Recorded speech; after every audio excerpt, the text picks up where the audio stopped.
भेटायला निघालेले प्रियसीजी, रात्रीची वेळ आहे, सारे गाव शांत झोपी गेले. त्याच्यापासून लपत छपत इथवर म्हणजे गावाबाहेर आपल्या भेटीच्या ठिकाणी ती आली आहे.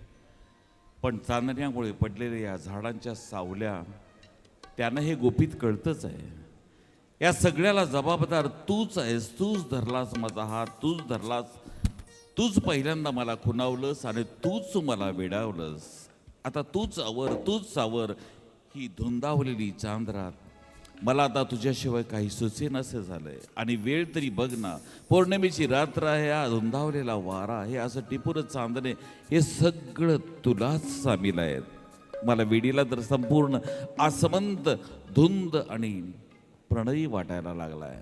येत आहेत आपल्यासमोर पूजाजी.